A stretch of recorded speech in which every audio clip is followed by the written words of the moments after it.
Hello, this is teddygaming and welcome back to another review on the Teenage Mutant Ninja Turtles, the Tales of TMNT Volume 2, issue number 20, and this one doesn't really have much of a title. Now, the reason for that is because this issue actually has 3 stories in it, and they vary in quality, shall we say, because we've got one with Mark Splinter, and it's alright. We got one with like a big turtle and a sea monster woman creature thing. It's a really bad story.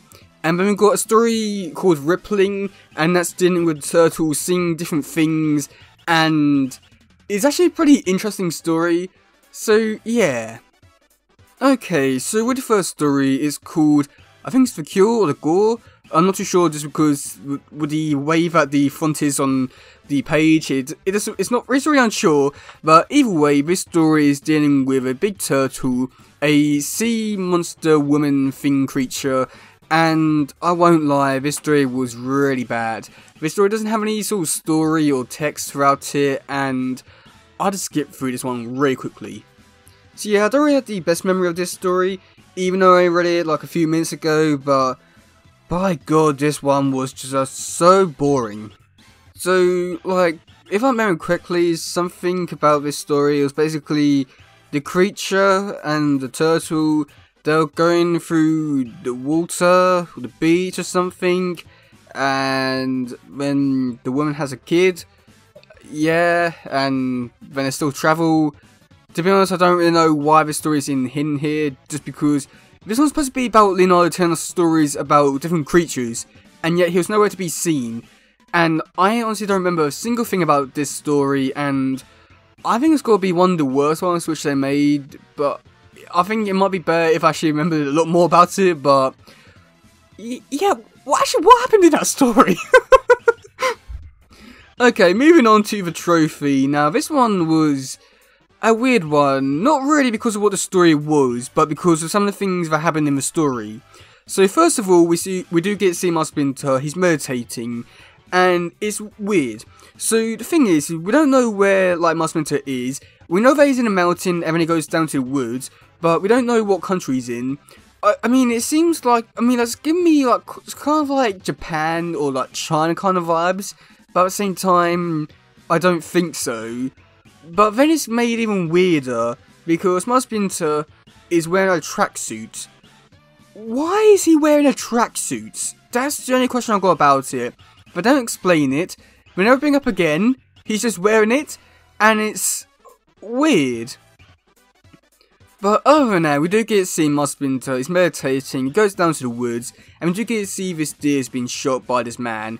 So this man calls over his friend to come look at the trophy, or the deer as he says, and Mark Splinter takes out the man that's coming over to see the hunter, and that's when Mark Splinter goes up and attacks the hunter, and I must admit he was pretty cool, because we do get to see Mark Splinter, he takes out the man, and then the man's like, oh no, what are you gonna do? Please don't do anything, I have a wife and kid and all that kind of stuff. Mark Splinter's like, yeah, well, you know, you shot the deer for sports and all that, so.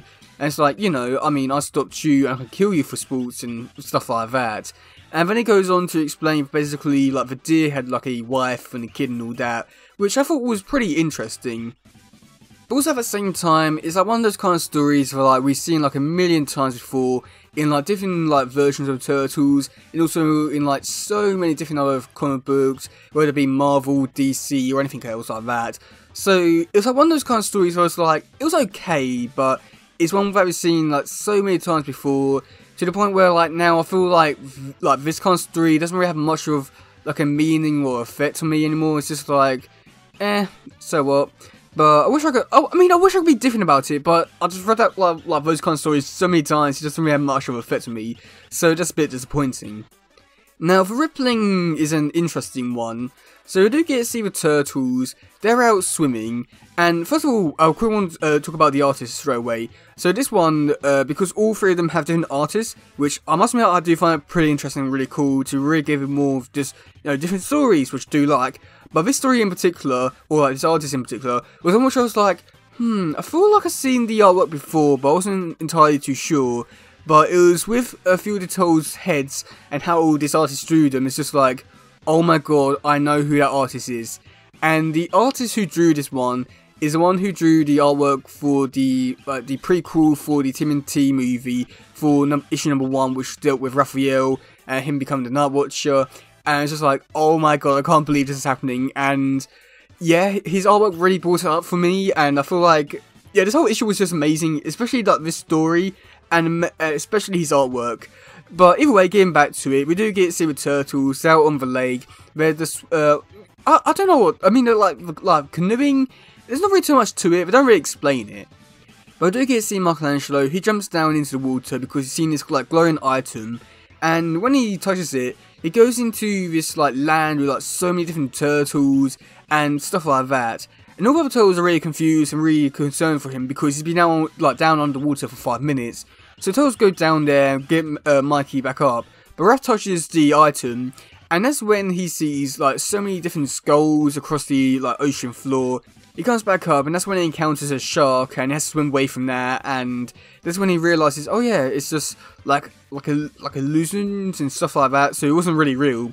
So everyone's like wondering what it could be, and the only conclusion that I come up with is that it's a glowing item down there, and that's all they've got to go off of.